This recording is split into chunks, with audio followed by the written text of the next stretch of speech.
அல்ஹம்துலில்லாஹி நஹ்மதுஹு வ நஸ்தஈனுஹு வ நஸ்தக்ஃபிருஹு வ நு'மினு பிஹி வ நத்தவக்கலு அலைஹி வ நஊது பில்லாஹி மின் ஷுரூரி அன்ஃபுஸினா வ மின் ஸய்யிஆத்தி அஅமாலினா மன் யஹ்திஹில்லாஹு ஃபலா முதில்ல லஹு வ மன் யுத்லில் ஃபலா ஹாதிய லஹு வ அஷ்ஹது அன் லா இலாஹ இல்லல்லாஹு வஹ்தஹு லா ஷரீக லஹு வ அஷ்ஹது அன்ன முஹம்மதன் அப்துஹு வ ரசூலுஹு.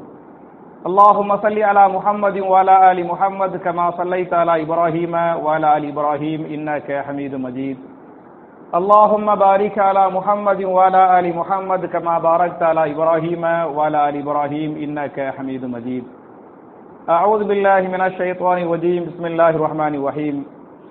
يا أيها الناس اتقوا ربكم الذي خلقكم من نفس واحدة وخلق منها زوجها وبث منهما رجالا كثيرا ونساء واتقوا الله الذي تساءلون به والأرحام إن الله كان عليكم رقيبا. يا أيها الذين آمنوا اتقوا الله حق تقاته ولا تموتن إلا وأنتم مسلمون. يا أيها الذين آمنوا اتقوا الله وقولوا قولا سديدا يصلح لكم أعمالكم ويغفر لكم ذنوبكم ومن يطع الله ورسوله فقد فاز فوزا عظيما. قال رسول الله صلى الله عليه وسلم فإن خير الحديث كتاب الله وخير الهدي هدي محمد صلى الله عليه وسلم وشر الأمور محدثاتها كل محدثة بدعة وكل بدعة ضلالة وكل ضلالة في النار. கண்ணியத்திற்குரிய சகோதர சகோதரிகளே, ரமலான் மாதத்திற்காக நம்மை தயார்படுத்திக் கொள்வோம் என்கிற தலைப்பில் சில விஷயங்களை உங்களோடு பரிமாறிக்கொள்ள நான் ஆசைப்படுகிறேன்.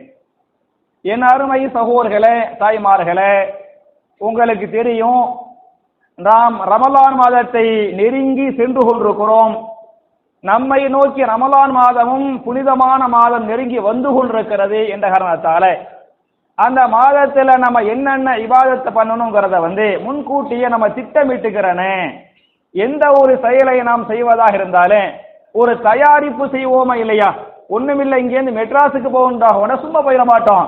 துணிமணி மடிச்சு எந்தெந்த துணிமணி எடுத்துக்கிட்டு போகணும், எந்தெந்த மாத்திரை மருந்து கொண்டு போகணும், என்னென்ன ஜாமாங்க கொண்டு போகணும், எவ்வளவு காசு கொண்டு போகணும் அப்படின்னு சாதாரண ஒரு மெட்ராஸுக்கு போயிட்டு வருவதாக இருந்தாலும் கூட நாம் நம்மை நாமே தயார்படுத்திக் கொள்வோமா இல்லையா?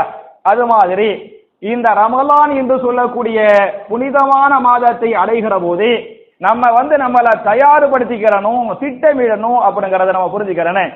முதல்ல இந்த மாதத்திற்காக நம்மை தயார்படுத்திக் கொள்வது முதல்ல என்ன அப்படின்னு சொன்னா, நம்ம எல்லாம் சந்தோஷப்படணும் அப்படின்னு குர்ஆனை எல்லாம் சொல்லி காட்டுறான்.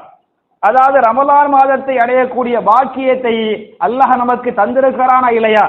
இந்த மாதத்தை அடையக்கூடிய பாக்கியத்தை தந்த காரணத்தால நம்ம ரொம்ப சந்தோஷப்பட. நிறைய பேர் மூத்தா போயிட்டாங்க, நமக்கு அல்ஹம்துலில்லாஹ் அல்லாஹ் ஹயாத் பாக்கிய கொடுத்து இது மாதிரியான மாதங்களை அடையக்கூடிய பாக்கியத்தை தந்திருக்கிறனால நம்ம சந்தோஷப்படணும். அல்லாஹ்வுடைய நியமத்தை நீங்கள் பெற்றால் சந்தோஷப்படுங்க அப்படின்னு அல்லாஹ் சொல்லி காட்டுறான். குர்ஆன்ல சூரா யூனுஸ் என்று சொல்லக்கூடிய 10வது அத்தியாயத்தின் 58வது வசனத்திலே அல்லாஹ் இந்த வசனத்தை பதிவு செய்கிறான். குல் பி ஃபضலில்லாஹி வ பி ரஹ்மத்திஹி ஃபபிதாலிக ஃபல்யஃப்ரஹு மிம்மா யஜ்மஊன். குல், நபியே நீங்கள் சொல்லிவிடுங்கள், பி ஃபضலில்லாஹி வ பி ரஹ்மத்திஹி, அல்லாஹ்வுடைய அருள் கொடைகளை கொண்டு, அல்லாஹ்வுடைய அருள் கொடைகளை கொண்டு அவர்கள் என்ன செய்யட்டும்? சந்தோஷம் அடையட்டும். ஃபல்யஃப்ரஹு, அவர்கள் சந்தோஷம் அடையட்டும் என்று அல்லாஹ் பேசுகிறான். அப்ப ரமலான் மாதத்தை அடைவது என்பது அல்லாஹ்வுடைய பெரிய அருள் கொடை. அந்த அருள் கொடையை அனுபவிக்கக்கூடிய பாக்கியத்தை அல்லாஹ் நமக்கு தந்திருக்கிறானா இல்லையா? அதற்காக நம்ம சந்தோஷப்படணும் என்று சொல்லிவிட்டு, இந்த அருள் கொடை எவ்வளவு பெரிய அருள் கொடை என்று சொன்னால், ஹுவ கைருன் மிம்மா யஜ்மஊன், ரமலான் மாதத்தை அடைவது என்பது, அல்லாஹ்வுடைய அருள் கொடைகளை பெறுவது என்பது கைருன், அது மிகச் சிறந்தது. எதை விட மிகச் சிறந்தது? மிம்மா யஜ்மஊன், அவர்கள் சேர்க்கக்கூடிய சொத்து பத்துகளை விட. காசு பணங்களை சேர்க்கிறாங்களா இல்லையா? சொத்து பத்துகளை சேர்க்கிறாங்களா இல்லையா? இந்த காசு பணங்களை சொத்து பத்துகளை சேர்த்தால் சந்தோஷப்படுறாங்களா இல்லையா? ஒண்ணுமில்ல. ஒரு நகையை வாங்கிவிட்டால் நமக்கு சந்தோஷமா இருக்குமா? இல்ல இருக்காதா? கண்டிப்பா இருக்கேன். ஒரு இடத்தை வாங்கினால் நாம் சந்தோஷப்படுகிறோம், ஒரு வீட்டை வாங்கினால் சந்தோஷப்படுகிறோம், ஒரு காரை வாங்கினால் சந்தோஷப்படுகிறோம். அப்ப இந்த துனியாவுடைய பொருள்களை நீங்கள் வாங்குகிற போது சந்தோஷப்படுறதை விட, இதெல்லாம் துனியாவுடைய பொருள்கள், இதை வாங்கி சந்தோஷப்படுவதை விட ஹைரான ஒன்று எது என்று சொன்னால் எதுவாக இருக்கிறது? ரமலான் மாதத்தை அடைவது ஹைரான ஒன்றாக இருக்கிறது. அல்லாஹ்வுடைய ஃபضல், அல்லாஹ்வுடைய அருள் கொடைகளை அடைவது என்பது ஹைராக இருக்கிறது. அந்த ஹைரை நீங்கள் பெறுகிற போது நீங்க சந்தோஷப்படுங்க, சந்தோஷப்படுங்க என்று அல்லாஹ் பேசுகிறான். அப்ப முதல்ல நம்ம எல்லாம் சந்தோஷப்படணும் அப்படிங்கிறது முதல் செய்தி. இரண்டாவது செய்தி என்னன்னு சொன்னா, சந்தோஷப்பட்டா மட்டும் பத்தாது, அல்லாஹ்வுக்கு என்ன பண்ணணும்? சுக்ரியா பண்ணணும், சுக்ரியா பண்ணணும். அல்ஹம்துலில்லாஹ், இது மாதிரியான பாக்கியத்தை நமக்கு அல்லாஹ் தந்திருக்கிறான்னு சொல்லிவிட்டு அல்லாஹ்வுக்கு என்ன பண்ணணும்? சுக்ரு பண்ணணும், நன்றி செலுத்தணும் என்பதை பற்றியும் திருமறை குர்ஆனில் பேசுகிறான். அல்லாஹ்வுடைய ஒரு அருளை நீங்கள் பெற்றால் நீங்க அல்லாஹ்வுக்கு சுக்ரு பண்ணுங்க. அப்படி சுக்ரு பண்ணினால் லைன் ஷக்கர்தும் லஅஸீதன்னக்கும் திருமறை குர்ஆன்ல சூரா இப்ராஹிம் என்று சொல்லக்கூடிய 14வது அத்தியாயத்தின் 7வது வசனத்தில் அல்லாஹ் பேசுகிறான், லைன் ஷக்கர்தும் லஅஸீதன்னக்கும், ஒரு நிஅமத்தை நீங்கள் பெற்றால் நீங்க அல்லாஹ்வுக்கு சுக்ர் பண்ணுங்கள். அல்லாஹ்வுக்கு நீங்கள் நன்றி செலுத்தினால் லஅஸீதன்னக்கும், நிச்சயமாக அந்த நிஅமத்தை இன்னும் அதிகப்படுத்துவேன். அல்லாஹ்வுடைய அருள்கொடைகள் அதிகப்படுத்தப்பட வேண்டும் என்று சொன்னால் நமக்கு அல்லாஹ் ஆரோக்கியத்தை தந்திருக்கிறானே இல்லையா? ரமலான் மாதத்தை அடையக்கூடிய பாக்கியத்தை தர்றான்ல, ஆயுளை நீடித்து வைக்கிறானே, இது மாதிரியான பாக்கியங்களை அல்லாஹ் நமக்கு அதிகப்படுத்த வேண்டும் என்று சொன்னால் என்ன செய்யணும்? சுக்ர் பண்ணணும், அல்லாஹ்வுக்கு நன்றி செலுத்தணும் என்று இந்த வசனம் பேசுகிறது. என்பது மாத்திரமல்லாமல் நம்ம அல்லாஹ்ட்ட துஆ செய்யணும், யா அல்லாஹ் இது மாதிரியான ரமலான் மாதத்தை அடையக்கூடிய பாக்கியத்தை மாத்திரமல்லாமல் அந்த மாதத்தை முழுமைப்படுத்தக்கூடிய பாக்கியத்தை தருவாயாக. முழுமைப்படுத்தக்கூடிய பாக்கியத்தை மாத்திரமல்ல, இது போன்ற ஏராளமான ரமலான் மாதங்களை அடையக்கூடிய பாக்கியங்களை இந்த ஒரு மாதம் அல்ல, பல ஆண்டுகளாக, பல்வேறு ஆண்டுகளாக ரமலான் மாதங்களை அடையக்கூடிய பாக்கியங்களை எங்களுக்கு நீ தந்தருவாயாக. எங்களுடைய ஆரோக்கியங்களை, எங்களுடைய ஆயுள்களை நீ நீடித்து வைப்பாயாக. அந்த ரமலான் மாதத்தில நபிகள் நாயகம் ஸல்லல்லாஹு அலைஹி வஸல்லம் எப்படியெல்லாம் இபாதத் பண்ணாங்களோ, பண்ண சொன்னாங்களோ, அது மாதிரி இபாதத்துகள் பண்ணக்கூடிய பாக்கியங்களை எங்களுக்கு நீ தந்தருவாயாக. யா அல்லாஹ், நாங்கள் ரமலான் மாதத்தில் பண்ணக்கூடிய இபாதத்துகளாக இருந்தாலும் சரி, கேட்கக்கூடிய துஆக்களாக இருந்தாலும் சரி, எல்லா இபாதத்துகளையும் நீ ஏற்றுக்கொள்வாயாக, எல்லா துஆக்களையும் நீ ஏற்றுக்கொள்வாயாக என்று சொல்லி என்ன செய்யணும்? நம்மை நாமே துஆவின் மூலமாக இந்த மாதத்தை வரவேற்கணும், தயார்படுத்திக்கிறனே. அதனால தான் திருமறை குர்ஆன்ல சூரத்துல் பக்ரா என்று சொல்லக்கூடிய 2வது அத்தியாயத்தின் 188வது வசனம், அதுல ஷஹ்ரு ரமலான் அல்லதி உன்ஸில ஃபீஹில் குர்ஆன், உங்கள் எல்லோருக்கும் தெரிஞ்ச ஒரு வசனம். இந்த ஷஹ்ரு ரமலான் அல்லதி உன்ஸில ஃபீஹில் குர்ஆன் என்ற அந்த ஆயத்துடைய கடைசியில் அல்லாஹ் பேசுகிறான், வலி துக்மிலுல் இத்தத வலி துகப்பிருல்லாஹ அலா மா ஹதாக்கும் வலஅல்லக்கும் தஷ்குரூன், நீங்கள் இந்த மாதத்தை முழுமைப்படுத்திய காரணத்தால், ரமலான் மாதத்தை அடைந்து ரமலான் மாதத்தை நீங்கள் முழுமைப்படுத்திய காரணத்தால் நீங்கள் அல்லாஹ்வுக்கு சுக்ரு பண்ணுங்கள், அல்லாஹ்வை பெருமைப்படுத்துங்கள் என்று அல்லாஹ் பேசுகிறானே. அப்ப யா அல்லாஹ், இந்த மாதத்தை தந்தது மாத்திரமல்ல, இது போன்ற பல்வேறு ரமலான் மாதங்களை அடையக்கூடிய பாக்கியங்களை எங்களுக்கு தருவாயாக என்று என்ன செய்யணும்? அல்லாஹ்ட்ட துஆ செய்யணும். அல்லாஹ்ட்ட துஆ செய்யணுங்கிறது நம்ம புரிஞ்சுக்கிறனே. மட்டுமல்லாமல் இந்த மாதத்திற்காக, ரமலான் மாதத்திற்காக நம்மை நாம் தயார்படுத்திக் கொள்வது இன்னொரு முக்கியமான தயாரிப்பு என்ன என்று சொன்னால், சில பேருக்கு முந்திய ரமலான் மாதத்துடைய நோன்புகள் விடுபட்டு போயிருக்கலாம்.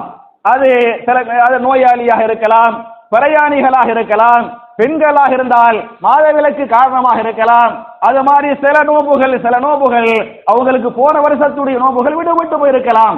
அந்த விடுபட்டு போன நோன்புகளை இந்த ஒரு வாரம், சுமார் ஒரு வாரம் இருக்கா இல்லையா, இந்த ரமலான் மாதத்தை அடைவதற்கு முன்னால அந்த விடுபட்ட நோன்புகளை என்ன செய்யட்டும்? அவர்கள் நோற்று விடட்டும். அந்த விடுபட்ட நோன்புகளை அவர்கள் முழுமைப்படுத்தட்டும். இத நான் சொல்லல, ரசூலுல்லாஹி ஸல்லல்லாஹு அலைஹி வஸல்லம் சொல்றாங்க. ஆயிஷா ரலியல்லாஹு அன்ஹுடைய செயல், ஆயிஷா நாயகியுடைய செயலை இமாம் புகாரி தங்களுடைய ஸஹீஹுல் புகாரில 1950வது ஹதீஸாக இந்த ஹதீஸ் ஆயிஷா நாயகி சொன்ன இந்த செய்தியை பதிவு பண்றாங்க. ஆயிஷா நாயகி சொல்றாங்க, ஃபமா அஸ்ததிஉ அன் அக்லியஹு இல்லா ஃபீ ஷஅபான, ரமலான் மாதத்தில் எனக்கு சில நோன்புகள் விடுபட்டு போய்விடும். மாத விலக்கின் மூலமாக சில நோன்புகள் எனக்கு விடுபட்டு போய்விடும். அந்த நோன்புகளை அடுத்த மாசம் வைக்கலாம், ஷவ்வால்ல வைக்கலாம், துல்காதால வைக்கலாம், துல்ஹஜ்ல வைக்கலாம், அப்படி நான் பார்த்துக்கிட்டு இருப்பேன். ஆனால் என்னால் வைக்க முடியாது. ஏன் முடியாது என்று சொன்னால், ஏன் முடியாது? ஹிதுமத்தி ரசூலுல்லாஹி ஸல்லல்லாஹு அலைஹி வஸல்லம், ரசூலுல்லாஹ்வுக்கு செய்யக்கூடிய ஹிதுமத்தின் காரணத்தால என்னால் வைக்க முடியாது. அந்த ரமலான் மாதத்தில் விடுபட்ட நோன்புகளை நான் எப்போது வைப்பேன் என்று சொன்னால், அன் அக்லியஹு இல்லா ஃபீ ஷஅபான, அடுத்த வரக்கூடிய ஷாபான் மாதம் வருகிறதா இல்லையா? ஏன்னா ஷாபான் மாதம் வந்துவிட்டால் அடுத்த மாதம் என்ன? ரமலான் ஆகிவிடும். இது ஷாபான் மாதம், இந்த மாதம் முடிஞ்சு போய்விட்டால் ரமலான் ஆகிவிடும். எனவே இந்த விடுபட்ட நோன்புகளை அடுத்த ரமலான் மாதம் வருவதற்குள் அந்த முந்தைய ஷாபான் மாதம் இருக்கிறது, இந்த ஷாபான் மாதத்துல அந்த நோன்புகளை நான் முடித்துக் கொள்வேன், வைத்து முடிச்சிருவேன் என்று அன்னை ஆயிஷா ரலியல்லாஹு அன்ஹா சொல்லக்கூடிய இந்த செய்தியை இமா புகாரி பதிவு பண்ணிருக்கிறாங்களே. அப்ப என் அருமை சகோதரர்களே, குறிப்பாக என் அருமை தாய்மார்களே, விடுபட்ட நோன்புகள், ரமலான் மாசத்துடைய பரலான நோன்புகள் உங்களுக்கு விடுபட்டிருந்தால், ஏதோ ஓரிரு நாட்கள் இல்லையா, ஒரு வாரம், ஒரு 7-8 நாள் தான் இருக்குது, அதுக்குள்ள இந்த நோன்புகளை என்ன செஞ்சிருங்க, வச்சு முடிச்சிருங்க அப்படிங்கிறது நான் உங்களுக்கு சொல்லக்கூடிய முக்கியமான செய்தி. அதே மாதிரி பார்த்தீங்களாக்க ரமலான் மாசத்துல நம்மை தயார்படுத்திக் கொள்வது என்பது, நம்ம நிறைய இபாதத்துகள் பண்ணுவோம் இல்லையா, இந்த இபாதத்துகளுக்காக நம்முடைய உடல் நலம் நல்லா இருக்கணும். உடல் நலம் நல்லா இருந்தா தான் இபாதத்துகள்லாம் பண்ண முடியும். நோன்பு வைக்கணும், நல்ல உடல் ஆரோக்கியத்தோடு இருக்கணும், தராவிக நின்று தொழுவணும், என்ன செய்யணும், உடல் ஆரோக்கியமா இருக்கணும், குர்ஆன் திலாவத் பண்ணணும், உடல் ஆரோக்கியமா இருக்கணும். அப்ப இபாதத்துகள் அதிகமாக செய்ய வேண்டும் என்று சொன்னால் கண்டிப்பா என்ன வேணும், உடல் ஆரோக்கியம் கண்டிப்பா வேணும் என்கிற காரணத்தால அப்ப உடல் ஆரோக்கியத்தை கரெக்டா நம்ம பேணணும். உங்களுக்கு தெரியும் யார் யாருக்கு என்னென்ன சாப்பிடணும், என்னென்ன சாப்பிடக்கூடாது, என்னென்ன உணவுகள் ஒத்துக்கிறேன், என்னென்ன உணவுகள் ஒத்துக்கொள்ளாது என்பதெல்லாம் உங்களுக்கு தெரியும். மருத்துவர்கள் சொல்லியிருப்பார்கள். நம்ம வேற வேற பாதங்கள்ல சாப்பிடலாம், செய்யலாம், போகலாம் அப்படின்ட்டு சாப்பிட்டுருவோம், பிரச்சனை வந்துடும், நோயாளியா படுத்துருவோம், அப்புறம் டாக்டர்கிட்ட போய் ஒரு வாரத்தில் சரியா போயிடுவோம். அது மாதிரி இந்த ரமலான் மாசத்துல பண்ணிட்டோம் அப்படின்னு சொன்னமாக்க நமக்கு நோன்புகள் விடுபட்டு போயிடும், இபாதத்துகள் குறைஞ்சு போயிடும். அதனால இபாதத்துகளில் நாம் கவனம் செலுத்த வேண்டும் என்று சொன்னால் அதுக்கு முன்னால எதுல கவனம் செலுத்தனே, உடல் ஆரோக்கியத்துல நம்ம கவனம் செலுத்திக்கிறோம் என்பதை நீங்கள் புரிந்து கொள்ள வேண்டும். அத இமா புகாரி தங்களுடைய சஹீஹுல் புகாரியின் 6412வது ஹதீஸாக இந்த ஹதீஸை பதிவு பண்றாங்க. அல்லாஹ்வுடைய 2 பெரிய நிஅமத்துகள், நிஅமத்தானி மக்பூருன் ஃபீஹிமா கபீருன் மினன் நாஸ், அஸ்ஸிஹத்து வல் ஃபராக். அல்லாஹ் ரப்பல் ஆலமீன் இந்த சமுதாயத்திற்கு 2 பெரிய நிஅமத்துகளை செய்திருக்கிறான் என்று சொல்லிவிட்டு நபிகள் நாயகம் ஸல்லல்லாஹு அலைஹி வஸல்லம் அந்த நியாமத்துகளை சொல்வதற்கு முன்னால் சொல்றாங்க, அந்த நியாமத்துகள் விஷயத்தில் இந்த மக்கள் பொடுபோக்காக இருக்கிறார்கள், அந்த நியாமத்தை கவனிப்பது இல்லை, அந்த நியாமத்தை பாதுகாப்பது இல்லை, அந்த 2 பெரும் நியாமத்துகள் விஷயத்தில் இந்த சமுதாயம் பொடுபோக்காக இருக்கிறது என்று சொல்லிவிட்டு சொன்னார்கள். முதல் பெரிய நியாமத்து எது என்று சொன்னால் என்னவாக இருக்கிறது?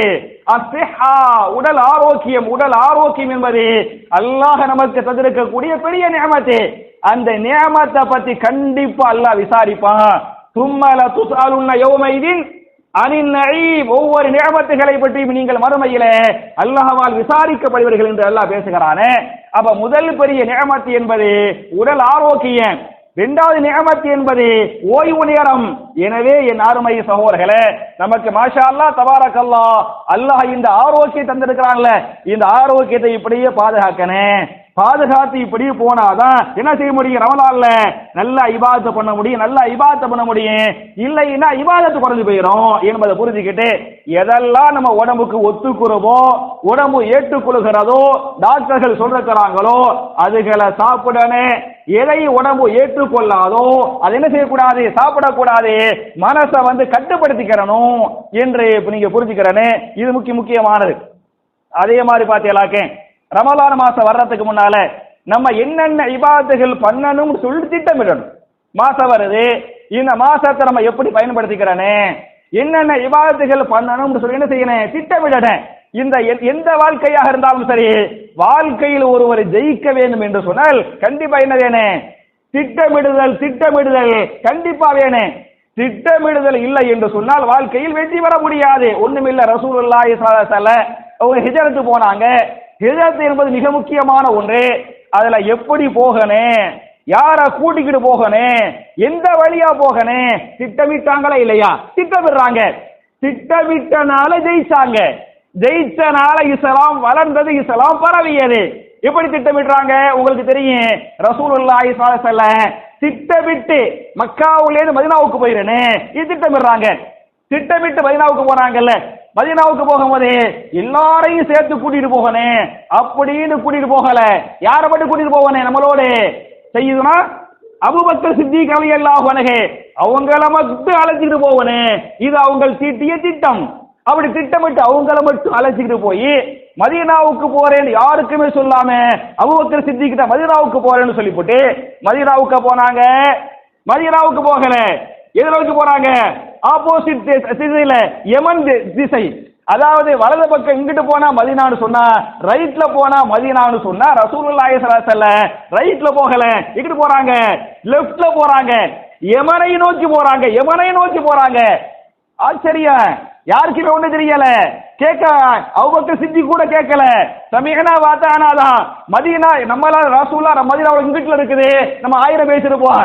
அப்படிலாம் ஒண்ணு பேசல. பேசாம போறாரு. பேசாம போனா யமன் திசையை நோக்கி போறாங்க. போனா அங்க மேல ஏறுறாங்க. ஒரு குகையில போய் தங்குறாங்க. எந்த குகை, சௌரி என்று சொல்லக்கூடிய ஒரு குகையில போய் தங்குறாங்க. 3 நாட்கள் தங்கினார்கள்.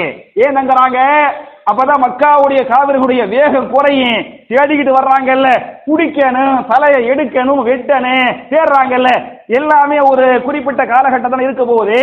அதனால மேல போய் ஒரு 3 நாள் தங்கிடுறாங்க. 3 நாள் தங்க அந்த வேகம் வந்து குறையும். அந்த வேகம் எல்லாம் குறைஞ்ச உடனேயுமே அப்புறம் 4ஆம் நாள் என்ன செய்யறாங்க, அங்க இருக்கக்கூடிய ஒரு ஆள் அந்த மேல வந்து ஆடு மேய்ப்பாரு, ஆடு மேய்க்கக்கூடிய ஒரு ஆளை பிடிச்சி அங்கிட்டே இருந்து எப்படி மதீனாவுக்கு வரணும்னு ரசூலுல்லாஹ்வுக்கு தெரியல, புரியுதா? ஒரு ஆளை பிடிச்சி, ஏப்பா இந்த மாதிரி நாங்க வந்து மதீனாவுக்கு போகணும், உனக்கு கரெக்டா நீ தான் வழிகாட்டனே, உனக்கு வழிகாட்ட எவ்வளவு காசு வேணும்னு சொல்லி அந்த காசை கொடுத்துறோம், கரெக்டா பாதுகாப்பா எங்களுக்கு வழிகாட்டி மதீனாவுக்கு எங்களை காட்டி விட்டுரு அப்படிங்கறாங்க. இந்த 3 பேரும் சேர்ந்து என்ன பண்றாங்க, மதீனாவுக்கு போய் சேர்ந்தாங்க. இந்த வரலாறுகளும் ஹதீசுகளும் பேசுகின்றனவே. அப்ப என் அருமை சகோதரர்களே, தாய்மார்களே, நான் இதை எதுக்கு சொல்றேன் அப்படின்னு சொன்ன, திட்டமிடுறாங்க. மதீனாவுக்கு போக திட்டமிட்டாங்க. அபூபக்கர் சித்திக்க மட்டும்தான் கூட்டிட்டு போகணும்னு திட்டமிடுறாங்க.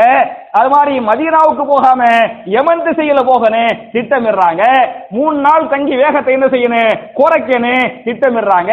அப்புறம் அங்கிருந்து இங்கிட்டு வந்து சேர்றாங்கன்னு சொன்னா, இன்னும் சொல்ல போனா சுப்ஹானல்லாஹி ஜல்ல ஜலாலஹு, ரசூலுல்லாஹி ஸல்லல்லாஹு அலைஹி வஸல்லம் மதீனாவுக்கு போவதற்கு 1 வருஷத்துக்கு முன்னாலேயே அல்லாஹ் அறிவிச்சிட்டான், நீங்க ஹிஜ்ரத் பண்ணணும், மதீனாவுக்கு தான் போகணும். ஆர்டர் வரல, உத்தரவு வரல. ஆனால் இந்த செய்தி அல்லாஹ் போட்டுட்டான், உங்க இதுக்கு மேல தங்க முடியாது அப்படின்னு அல்லாஹ் சொல்லிட்டான். அப்படின்னு சொன்ன போது ரசூலுல்லாஹ் பார்க்கறாங்க, மதீனாவுல ஃபுல்லா யூதர்கள், மதீனாவுல வந்து யூதர்கள் இருக்கிறாங்க. எப்படா மதீனாவுக்கு போனா எப்படி அவங்களோடு தங்குறது, யார் பாதுகாப்பா, யார் உதவி செய்வா, ஒண்ணுமே புரியல. 1 வருஷத்துக்கு முன்னாலேயே செய்தி வந்துருச்சு. சுபஹானல்லாஹ், எப்படி திட்டம் போடுறாங்க பாருங்க, திட்டம் போடுறாங்க. யூதர்களாக இருந்து அவங்களோட போய் தங்கறதுக்கு முடியாது, உதவி செய்ய மாட்டாங்க, பாதுகாக்க மாட்டாங்க, அவங்க எல்லாம் முஸ்லிம்களா இருக்கனே அப்படின்னு சொல்லி போட்டு ஒரு தாயை அனுப்பிவுடனே திட்டமிடுறாங்க. ஒரு தாயை அனுப்ப திட்டமிடுறாங்க. அந்த தாய் வந்து லேசு மாசான தாயா இருக்க கூடாது. யாரா இருக்கணும், பெரிய பணக்கார. பணக்காரவங்க பேச்சு எடுபடுமா இல்லையா, பணக்காருடைய பேச்சு எடுபடும் என்ற காரணத்தால மக்காவின் பெரும் பணக்காராக இருந்த முஸாப் பின் உமைர் ரலியல்லாஹு அன்ஹு மக்காவுடைய பெரிய பணக்காரரு. ஒன்னு பெரிய பணக்காரரு, இரண்டாவதாக அழகானவராக, அந்த தோற்றம் கவர்ச்சி இருக்க வேணுமா இல்லையா, அந்த முக கவர்ச்சி, அந்த தோற்றம் அழகானவர் மட்டுமல்லாமல் மிகுந்த பேச்சாற்றல் கொண்டவர், பேச்சாற்றல் உடையவராக இருக்கிறார். பார்க்கறாங்க, ஒன்னு பணம் இருக்குது, இரண்டாவது அழகு இருக்குது, மூணாவது பேச்சாற்றல் இருக்குது. இவர் தான் தோதான ஆளு, கரெக்டா அவரை செலக்ட் பண்றாங்க. அவரை எடுத்து சொல்றாங்க, முஸாபே நீங்க மதீனாவுக்கு போய் இஸ்லாத்தை சொல்லுங்க, அனுப்பி விடுறாங்க. அனுப்பி விட்டுட்டு நீங்க மதீனாவுக்கு போய் மதீனா ஃபுல்லா சொல்ல தேவையில்லை. நீங்க ரெண்டு பேர்ட்ட சொல்லுங்க. 2 பேர் முஸ்லிமா மாறிட்டா எல்லாரும் முஸ்லிமா மாறிடுவாங்க அப்படிங்கிறாங்க. எந்த 2 பேரு? மதீனாவுல் அவுசி என்ற ஒரு குலம் இருக்கிறது, ஹஸரஜ் என்ற இன்னொரு குலம் இருக்கிறது. அவுஸின் தலைவராக ஸஅத் பின் முஆத் ரலியல்லாஹு அன்ஹு அவுஸுக்கு தலைவர், ஹஸரஜுக்கு தலைவர். ஸஅத் பின் உபாதா ரலியல்லாஹு அன்ஹு ஹஸரஜ் கூட்டத்துக்கு தலைவர். ரசூலுல்லாஹ் சொல்றாங்க, இந்த ஸஅத் பின் உபாதாட்ட போய் சொல்லி, அவுஸ் குலத்தின் தலைவர்ட்ட போய் சொல்லி, அவர் இஸ்லாத்தை ஏற்றுக்கொண்டு விட்டால் அந்த குலமே கோத்திரமே இஸ்லாத்தை ஏற்றுக்கொண்டு விடும் சொல்றாங்க. அப்புறம் ஹஸரஜ் இருக்கார்ல, இன்னொரு ஸஅத் பின் உபாதா, அவர்ட்ட போய் சொல்லுங்க, அவர் இஸ்லாத்தை ஏற்றுக்கொண்டு விட்டால் ஹஸரஜ் குலமே இஸ்லாத்தை ஏற்றுக்கொண்டு விடும் அப்படிங்கிறாங்க. அந்த 2 பேர்ட்டையும் சொல்லுங்கன்னு சொல்லிவிட்டு அங்க போய் மதீனாவுல ஒரு வீட்ல போய் தங்கணுமா இல்லையா, தங்கறதுக்கு இடம் வேணுமா இல்லையா, சோறு சாப்பாடு வேணுமா இல்லையா, அதுக்கு மதீனாவில் ஆரம்ப முஸ்லிமாக இருந்த ஆமிர் ரலியல்லாஹு அன்ஹு, ஆமிர் என்ற ஒரு சஹாபி, அவருக்கு சொல்லி விடுறாங்க, இந்த மாதிரி ஒரு தாய் அனுப்பி விடுறேன், அவர் 2 பேருக்கு தாவா செய்வாரு, அந்த 2 பேருக்கு அல்லாஹ் ஹிதாயத்தை கொடுத்துட்டா மொத்த மதீனாவே முஸ்லிமா மாறி போயிரு. நீங்க சின்ன ஒரு ஹெல்ப் மட்டும் பண்ணுங்க. என்ன பண்ணுங்க? இவரை வீட்டுல தங்க வச்சுக்கிறங்க, சோறு மட்டும் கொடுத்துக்கிறங்க, இந்த உதவி மட்டும் செய்யுங்க என்று நபிகள் நாயகம் ஸல்லல்லாஹு அலைஹி வஸல்லம் அந்த ஆமிர் பின் ரபியாவுக்கு என்ன செய்றாங்க? உத்தரவு போடுறாங்க. உத்தரவு போட்டு இந்த தலைவரை ஸஅத் பின் இந்த முஸஅப் பின் உமைர் ரலியல்லாஹு அன்ஹு அனுப்பி விடுறாங்க. அவர் போறாரு, ரசூலுல்லாஹ் சொன்ன மாதிரி அந்த 2 பேருக்கு தாவா செய்யறாங்க. 2 பேர் இஸ்லாத்துக்கு வந்த உடனே அந்த 2 கோத்திரங்கள் தான் மதீனாவாசிகள், அந்த 2 கோத்திரம் தான் மதீனாவாசிகளாக இருக்கிறார்கள். அப்ப மதீனத்து மக்களை இஸ்லாத்தை ஏற்றுக்கொண்டார்கள். இஸ்லாத்தை ஏற்றுக்கிட்ட எந்த அளவுக்கு சொன்னா, ரசூலுல்லாஹி ஸல்லல்லாஹு அலைஹி வஸல்லம் ஹிஜ்ரத் பண்ணி வர்றாங்கன்னு தெரிஞ்ச உடனே அவர்கள் எல்லாம் புதிய முஸ்லிம்கள், புதுசாக இஸ்லாத்தை ஏற்றுக்கொண்டவர்கள். மதீனா விட்டு வெளியே வந்து ரசூலுல்லாஹ் வர்றாங்க, ஹிஜ்ரத் பண்ணி வர்றாங்க, அவங்களுக்கு அடைக்கலம் கொடுக்கணும், பாதுகாப்பு கொடுக்கணும் அப்படின்னு 3 நாள் என்ன பண்ணாங்க? வெளியே வந்து ரசூலுல்லாஹ்வுக்காக காத்துக்கிட்டு இருந்தாங்க. காத்துக்கிட்டு இருந்து ரசூலுல்லாஹ்வை பார்த்த உடனே ஒவ்வொரு சஹாபாக்களும் எங்க வீட்டுக்கு வாங்க, எங்க வீட்டுக்கு வாங்க செஞ்சாங்க, ரசூலுல்லாஹ்வுடைய ஒட்டகத்தை பிடிச்சு இழுத்தாங்க என்றெல்லாம் ஹதீஸ்கள் வரலாறுகள் பேசுகின்றனவே. அப்ப என் அருமை சகோதரர்களே, தாய்மார்களே, இதுகளை சொல்றேன் அப்படின்னு சொன்னா ஏன் சொல்றேன்? திட்டமிடுதல் வாழ்க்கையில் முன்னேற வேண்டும் என்று சொன்னால், வாழ்க்கையில் வெற்றி பெற வேண்டும் என்று சொன்னால், மறுமையிலும் வெற்றி பெற வேண்டும் என்று சொன்னால் எல்லாத்துக்கும் என்ன வேணும்? ஒரு திட்டமிடுதல் வேண்டும் என்பதற்கு இந்த ஹதீசுகள் வரலாறுகள் தெளிவான சான்று. என்ற காரணத்தால நாம் ரமலான் மாதத்தை இன்ஷா அல்லாஹ் பிஇذنில்லாஹி தஆலா அடைய போகிறோமா இல்லையா, அந்த ரமலான் மாதத்தில் நம்ம என்னென்ன இபாதத்துகள் பண்ணணும், அந்த மாதத்தை எப்படி பயன்படுத்திக்கிறனே என்று என்ன செய்யணும்? திட்டமிடணும் என்பதை புரிந்து கொள்ளுங்கள். உதாரணமாக அந்த மாசத்துல நம்ம என்னென்ன செய்யலாம் அப்படின்னு சொன்னா, ஒண்ணு உங்களுக்கு தெரியும், நம்ம எல்லாரும் குர்ஆன் ஓதுவோம் இல்லையா? கண்டிப்பா என்ன செய்யணும்? குர்ஆன் அந்த மாசத்துல ஓதணும். நம்ம இந்த ரமலான் மாசத்துல எத்தனை குர்ஆனை முடிக்கணும், எவ்வளவு நேரம் ஓதணும் என்ற என்ன செய்யணும்? திட்டமிட வேண்டும். அதே மாதிரி இந்த மாசத்துல குர்ஆனுடைய மாதம் என்ற காரணத்தால இந்த மாதத்துல குர்ஆனை சிந்தித்து பாருங்கள் என்று அல்லாஹ் பேசுகிறானே, இந்த குர்ஆனை சிந்திச்சு பார்க்கணும், தர்ஜுமாவை படிச்சு பார்க்கணும், தஃப்சீரை படிச்சு பார்க்கணும், அல்லாஹ் என்ன சொல்றான்னு புரியணும் அப்படின்னு சொல்லிவிட்டு என்ன செய்யணும்? அந்த மாதத்துல திட்டமிட்டு நான் இத்தனை சூறாவை தர்ஜுமாவை படிப்பேன், இத்தனை சூறாவுடைய தஃப்சீரை படிப்பேன் என்று என்ன செய்யணும்? திட்டமிடணும். அதே மாதிரி நமக்கு பல பேருக்கு பாத்தீங்களாக்க ஒரு 10 சூறா தான் தெரியும், 10 சூறா தான் 50 வருஷமா தெரியும், 10 சூறா தான் 50 வருஷமா தெரியும். ஆனா சொத்து பத்து மட்டும் வருஷம் ஏறும், வருஷம் சொத்து பத்து மட்டும், துனியாவுடைய சொத்து பத்து மட்டும் வருஷம் ஏறுது. இந்த ஆகிரத்துக்காக உள்ள குர்ஆன் கல்புல இருக்கு பத்தியலா, அதே நான் 10 சூறாங்கிறது வந்து ஜாஸ்தி, 10 சூறான்னு சொல்றோம் பத்தியலா, இது ஜாஸ்தி. நிறைய பேருக்கு பாத்தீங்களாக்க ஒரு 3 சூறா தெரியும், ஒரு 3 சூறா வச்சு 50 வருஷமா லைஃப் ஓட்டுறோம். 3 சூறா வச்சு எதுக்கு இதை சொல்ல வர்றேன்னு சொன்னா, நான் அப்பப்போ உம்ராவுடைய பயான் சொல்லுவோம் பத்தியலா, அது மாதிரி ஹஜ்ஜுடைய பயானு, இந்த உம்ராவுடைய பயானை நான் சொல்லும் போது தவாவு செய்யணும், தவாவு செஞ்சுவிட்டு 2 ரக்காத் தொழுவனே, அந்த 2 ரக்காத்துல முதல் ரக்காத்துல அல்ஹம்துலில்லாஹ் ஓதிவிட்டு எது ஓதனே? குல் யா அய்யுஹல் காஃபிரூன் சூரா ஓதனே, 2ஆவது ரக்காத்துல குல் ஹுவல்லாஹ் சூரா ஓதனே, அப்படி நான் பயான் செய்வேன். பயான் எல்லாம் முடிச்ச பிறகு பல பேரு என்கிட்ட தனியா வந்து காதுல குசு குசுன்னு பேசுவாங்க. என்ன தெரியுமா சொல்லுவாங்க? என்ன தெரியுமா கேட்பாங்க? எங்களுக்கு குல் ஹுவல்லாஹ் சூரா தெரியும், குல் யா அய்யுஹல் காஃபிரூன் சூரா தெரியாது, என்ன பண்றது? இதான் கேள்வி. புரியுதா? குலியாயுகளுக்கு காவிரி சூறா பெரிய சூறா வாங்க, சின்ன சூறா. அப்ப நான் என்ன நினைக்கிறேன்னு சொன்ன, இந்த 3 சூறா குல் 3 சூறா இருக்கு பத்தியலா, அது 3 சூறா ஆயிடுச்சா. அப்புறம் சின்ன சூறா இன்னாயத்தை இருக்கு பத்தியலா, அது தெரியும். அப்புறம் போனா போகுது கண்டிப்பா அல்ஹம்து சூரா ஓய்தான், ஒவ்வொரு ரக்காத்திலையும் ஓய்தான் ஆவனே, அது தெரியும். இந்த 5 சூறாவை வைத்து வண்டியை ஓட்டுவது 50 வருஷமா. புரியுதா? இதெல்லாம் அநியாயமா? அநியாயம் இல்லையா? தப்பா? தப்பு இல்லையா? அதனால இந்த ரமலான் மாதத்தில் எவ்வளவு சூறாக்களை மனப்பாடம் செய்வது, எவ்வளவு ஆயத்துகளை மனப்பாடம் பண்ணுவது, நீங்க பாத்தீங்களாக்க பல பேருக்கு, உங்களுக்கு பல பேருக்கு ஆயத்தில் குறித்து மனப்பாடம் இல்லாத மக்கள் இருக்க கூடும். கண்டிப்பா மனப்பாடம் பண்ணுங்க.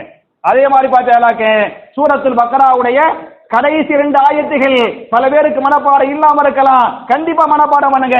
அது மாதிரி எது எதெல்லாம் கண்டிப்பாக ஓதி ஆக வேண்டுமோ அதை என்ன செய்யணும், மனப்பாடம் பண்ணுங்க. இதெல்லாம் திட்டமிடுதல். அது மாதிரி என்னென்ன, எப்படி ஜக்காத்து, நம்ம எவ்வளவு சொத்து வச்சுக்கிறோம், என்னென்ன சொத்துக்கு எவ்வளவு ஜக்காத்து, இந்த ஜக்காத்தை யார் யாருக்கு எவ்வளவு கொடுக்கிறது, இதெல்லாம் என்ன திட்டமிடுதல். அது மாதிரி நமக்கு ஏத்திக்காம இருக்க முடியுமா, யோசிங்க. ஏத்திக்காம இருக்க முடியுமா, இன்ஷா அல்லாஹ் இருக்க, அதெல்லாம் திட்டமிடுதல். அது மாதிரி நம்ம என்னென்ன துவா செய்யணும், என்னென்ன துவா இந்த ரமலான் மாசத்துல நம்ம என்னென்ன துவாவை அல்லாஹ்கிட்ட கேட்கணும், நம்ம ரமலான் மாசத்துல தௌபா செய்யணுமா இல்லையா, என்ன தௌபானா தௌபத்து சாதிகா, உண்மையான தௌபா, உண்மையான தௌபா செய்ய வேண்டுமா இல்லையா, என்னென்ன தௌபா செய்யணும் திட்டமிடுங்கள். அது மாதிரி ரமலான் மாசத்துல எனக்கு உமரா பண்ண முடியும் என்று சொன்னால் உமரா பெரிய ஒரு பாக்கியம், பெரிய ஒரு பாக்கியம், திட்டமிடுங்கள். அப்ப என் அருமை சகோதரர்களே, என் அருமை தாய்மார்களே, ரமலான் மாதத்தில் திட்டமிட்டு என்ன செய்யணும், அமல் செய்ய, இபாதத்து பண்ணனே என்பதை நான் சொல்லிக் கொண்டேன். ஒரே ஒரு இபாதத்தை நம்ம அதிகமா செய்யணும். என்ன இபாதத்து என்று சொன்னால் நம்முடைய இறையச்சத்தை முழுமைப்படுத்திக் கொள்வது, நம்முடைய இறையச்சத்தை தக்குவாவை முழுமைப்படுத்திக் கொள்வது. நம்ம நினைச்சுக்கிட்டு இருக்கிறோம் தக்குவாண்டா அதெல்லாம் ஒரு தொழுவது இபாதத்து, நோன்பு இபாதத்து, இந்த தக்குவாவோடு வாழ்றோம் பத்தியெல்லாம் அந்த தக்குவாவெல்லாம் இபாதத்தாங்கிற மாதிரி சந்தேகம் வருது. அதெல்லாம் பெரிய இபாதத்து. நான் கேட்கிறேன், உலு செய்கிறோம் இல்லையா, உலு செய்வது என்பது இபாதத்தா, இபாதத்து இல்லையா? பெரிய இபாதத்து, பெரிய இபாதத்து. நபிகள் நாயகம் ஸல்லல்லாஹு அலைஹி வஸல்லம் மக்காவுக்கு வந்தாங்கல்ல, ஹஜ்ஜிக்காக மக்காவுக்கு வந்தாங்கல்ல, மக்காவுக்கு வந்து அவர்கள் செய்த முதல் இபாதத்து எது என்று சொன்னால் எது பண்ணாங்க, உது செய்தார்கள். ஹதீஸ் பேசுகிறது, நீங்கள் உது செய்கிற போது வாயு கொப்பளிக்கிறமே, பல்ல தேய்க்கிறமே, இப்படி பல்ல தேய்ச்சி வாயு கொப்பளிக்கிறனால நம்முடைய வாய் செய்த பாவங்களை அல்லாஹ் மன்னிக்கிறான். ஹதீஸ் இருக்குதா இல்லையா? முகத்தை கழுவுகிறோமே, அப்படி முகத்தை கழுவும் போது கண்கள் செய்த பாவங்களை அல்லாஹ் மன்னிக்கிறான். கைகளை கழுவுகிறோமே, கைகள் செய்த பாவங்களை அல்லாஹ் மன்னிக்கிறான். கால்களை கழுவுகிறோமே, கால்கள் செய்த பாவங்களை அல்லாஹ் மன்னிக்கிறான் என்றெல்லாம் ஹதீசுகள் பேசுகின்றனவே. அப்ப என் அருமை சகோதரர்களே, தாய்மார்களே, உது என்பது பெரிய இபாதத்தா இல்லையா? அது மாதிரி தக்வாவோடு வாழ்கிறோமா இல்லையா, இறையச்சத்தோடு வாழ்கிறோமா இல்லையா, அது என்ன பெரிய இபாதத்து. அப்ப நம்ம திட்டமிடுறதுல, நம்முடைய இபாதத்துல என்னுடைய இறையச்சத்தை தக்வாவை நான் அதிகப்படுத்திக்கிறேங்கிறது மட்டுமல்ல, நான் முழுமைப்படுத்திக்கிறேன்.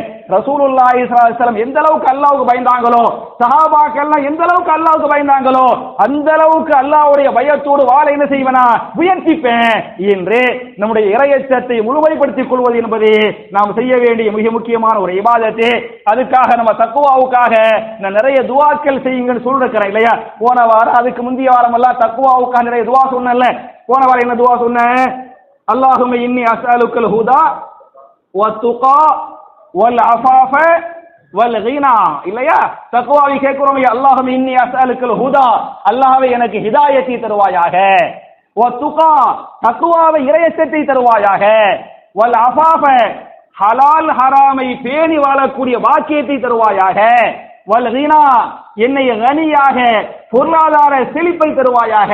கேட்டோமா இல்லையா? கேட்கணும். அல்லாஹும்ம இன்னி அஸ்அலுக்கல் ஹுதா வத்துகா வல் அஃபாஃப வல் கினா என்கிற துஆவை அதிகமாக கேளுங்கள்.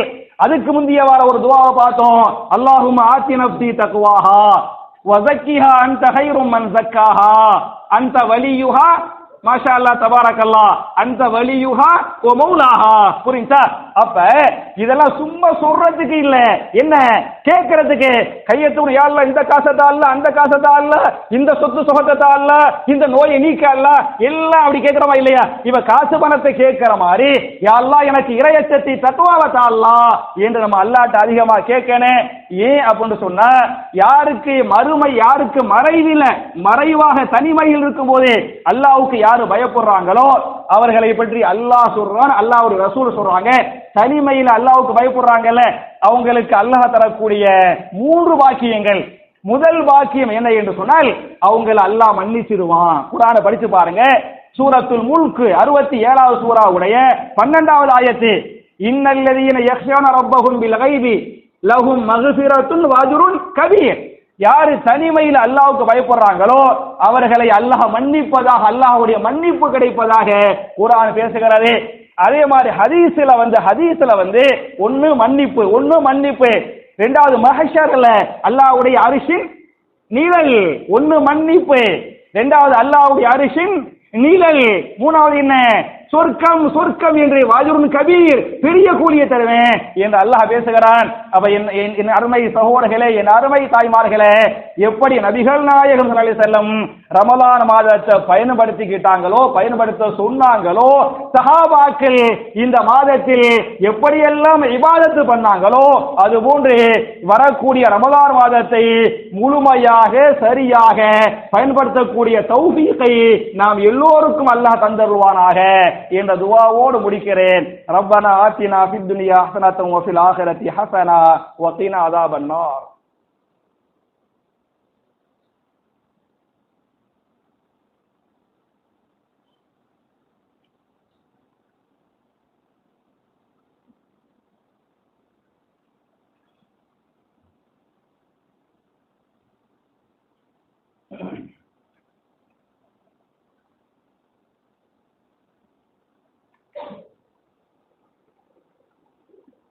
இன்னல் ஹம்துலில்லாஹ் அல்லாஹும்ம ஸல்லி அலா முஹம்மதி வ அலா ஆலி முஹம்மது கமா ஸல்லைத அலா இப்ராஹீம வ அலா ஆலி இப்ராஹீம் இன்னக ஹமீதும் மஜீத். அல்லாஹும்ம பாரிக் அலா முஹம்மதி வ அலா ஆலி முஹம்மது கமா பாரக்த அலா இப்ராஹீம வ அலா ஆலி இப்ராஹீம் இன்னக ஹமீதும் மஜீத். அன்பிற்குரிய சகோதரர்களே, தாய்மார்களே, என்னுடைய 2வது குதுபாவில் வழக்கமாக துஆக்களை பற்றி பார்த்து கொண்டிருக்கிறோம். இந்த வார துஆவுக்கு முன்னால சில அறிவிப்புகள். முதல் அறிவிப்பு வந்து, காரைக்காலில் ஒரு பள்ளிவாசல் கட்டுறாங்க. குர்ஆன் நம்ம பள்ளிவாசல் மாதிரி குர்ஆன் சுன்னாவை அடிப்படையாக கொண்ட ஒரு பள்ளிவாசல். அந்த பள்ளிவாசலுடைய வசூலுக்காக வந்திருக்கிறாங்க. கீழே நிற்பாங்க, கீழே இன்ஷால்லா துண்டு ஏந்தி உங்கள்கிட்ட வசூல் பண்ணுவாங்க. அதனால காரைக்காலுடைய அந்த குர்ஆன் சுன்னாவை மையப்படுத்தி அந்த பள்ளிவாசலுடைய கட்டுமானத்திற்காக, இடம் வாங்குறதுக்காக, அதாவது ஒரு 3/4 அளவுக்கு காசு சேர்த்துட்டாங்க, கொஞ்சம் காசு தேவைப்படுது அப்படின்னு இருக்கிறாங்க. அதனால உங்களால எவ்வளவுக்கு முடியுமோ இன்ஷா அல்லாஹ் அந்த மக்களுக்கு நீங்க உதவி செய்யுங்க அப்படிங்கிறது முதல் அறிவிப்பு. 2வது, போன வாரம் உங்களுக்கு நான் அறிவிப்பு செஞ்சதை ஞாபகம் ஊட்டிடுறேன். ஒரு 3 அறிவிப்பு பொருளாதார விஷயமா நான் சொல்றேன். ஒன்னு, ரமலான் மாசம் வருதா இல்லையா, நோம்பு கஞ்சி காய்ச்சி மக்களுக்கு நம்ம கொடுப்போம். உங்க எல்லாருக்குமே தெரியும், ஒரு நாளைக்கு நோம்பு கஞ்சிக்கு வந்து 6000 ரூபாய் என்று தீர்மானிக்கப்பட்டிருக்கிறது. அதனால நம்ம பள்ளிவாசலுடைய நோம்பு கஞ்சிக்காக இன்ஷா அல்லாஹ் நீங்க நிர்வாகத்துல வந்து நோம்பு கஞ்சியுடைய காசை கொடுங்க அப்படிங்கிறதும், நம்ம ஒத்தப்படையில வந்து பெரிய நிகழ்ச்சிகள் வச்சு, இபாதத்துகளை வச்சு எல்லா மக்களுக்கு சகரு சாப்பாடு கொடுப்போங்கிறது உங்களுக்கு தெரியும். அதுக்கு ஒரு நாள் சாப்பாடு வந்து 50000 ரூபாய் என்று தீர்மானிக்கப்பட்டிருக்கிறது. அதுக்கும் இன்ஷா அல்லாஹ் உதவி செய்யுங்க அப்படிங்கிறதும், பள்ளிவாசலுடைய சந்தா நம்ம போய் யார்கிட்டையும் அதிகமா போய் கேட்கறது இல்ல. மாஷா அல்லாஹ் சில சகோதரர்கள் அவங்க எல்லாம் வந்து கொடுத்துக்கிட்டு இருக்கிறாங்க, அப்பப்ப மறந்து போயிருவாங்க. அதனால ஒரு ஞாபகம் ஊட்டிக்கிறேன், மறக்காம அந்த சந்தாக்களை இன்ஷா அல்லாஹ் பள்ளிவாசலுக்கு கொடுத்துருங்க என்ற அறிவிப்போடு இந்த வாரத்துக்குரிய துஆ என்ன என்று சொன்னால், ஷைத்தான்களை விட்டும் அல்லாஹ் நம்மை பாதுகாக்க வேண்டும் என்று சொன்னால் நாம் கேட்க வேண்டிய துஆ என்ன என்பதை திருமறை குர்ஆன்ல சூரத்துல் முஃமினூன் என்று சொல்லக்கூடிய 23வது அத்தியாயத்தின் 97, 98 ஆகிய வசனங்கள் அல்லாஹ் பதிவு செய்கிறான். ரப்பி அஊது பிக மின் ஹமஸாத்தி ஷயாத்தீன் வ அஊது பிக ரப்பி ஐ யஹ்லுரூன் என்பது துஆ துஆவுடைய பொருள் என்ன என்று சொன்னால், என் இறைவனே, ஷைத்தான்களின் ஊசலாட்டங்களை விட்டும் என்னை பாதுகாப்பாயாக, அந்த ஷைத்தான்கள் என்னிடத்தில் வருவதை விட்டும் என்னை என்ன செய்வாயாக, பாதுகாப்பாயாக என்ற அற்புதமான துஆ. என் அருமை சகோதரர்களே, என் அருமை தாய்மார்களே, இந்த துஆவுக்கு முன்னால் அல்லாஹ் குல் சொல்றான். அல்லாஹ் குல், நீங்கள் கேளுங்கள், அல்லாஹ்வுடைய கட்டளை, நீங்கள் கேளுங்கள் என்று சொல்லிவிட்டு பேசுகிறான். ரப்பி அஊது பிக மின் ஹமஸாத்தி ஷயாத்தீன் வ அஊது பிக ரப்பி அன் யஹ்துரூன் என்கிற அழகான துஆ. இந்த துஆ உள்பட அல்லாஹ் ரப்பல் ஆலமீன் திருமறை குர்ஆனில் என்னென்ன துஆக்களை பதிவு செய்திருக்கிறானோ, நபிகள் நாயகம் ஸல்லல்லாஹு அலைஹி வஸல்லம் என்னென்ன துஆக்களை கேட்டாங்களோ, கேட்க சொன்னாங்களோ, அந்த துஆக்களை எல்லாம் சஹாபாக்கள் எப்படி சமிஅனா வாதானா, கேட்டோம் கட்டுப்பட்டோம் என்று அந்த துஆக்களை மனப்பாடம் பண்ணாங்களோ, ஓதுனாங்களோ, பிற மக்களுக்கு எடுத்து சொன்னாங்களோ, அதுபோல் நன்மக்களாக நாம் எல்லோரையும் அல்லாஹ் ஆக்கி நம்முடைய பாவங்களை மன்னித்து நம்முடைய இபாதத்துகளை அல்லாஹ் அங்கீகரித்து அல்லாஹ்வால் பாதுகாக்கப்பட்ட சமுதாயமாக ஒட்டுமொத்த இஸ்லாமிய உம்மத்தையும் அல்லாஹ் ஆக்கி நாளை மறுமையில் மிக உயர்ந்த சொர்க்கமாகிய ஜன்னத்துல் ஃபிர்தௌஸ் என்று சொல்லக்கூடிய அந்த சொர்க்கத்திலே நபிமார்கள், சித்திகீன்கள், சுகதாக்கள், சாலிஹீன்களோடு இதுபோன்று குடும்பம் குடும்பமாக நாம் எல்லோரையும் அல்லாஹ் ஒன்று சேர்த்து வைப்பானாக என்ற துஆவோடு முடிக்கிறேன். அல்லாஹும்ம ஐஸல் இஸ்லாம வல் முஸ்லிமீன் வ அதில்ல ஷிர்க வல் முஷ்ரிகீன். ரப்பனா ஆத்தினா ஃபித் துன்யா ஹஸனத்தன் வ ஃபில் ஆখিরাতি ஹஸனா வ கீனா அஸாபன் நார். வ ஆகிரு தஅவானா அனில் ஹம்துலில்லாஹி ரப்பில் ஆலமீன்.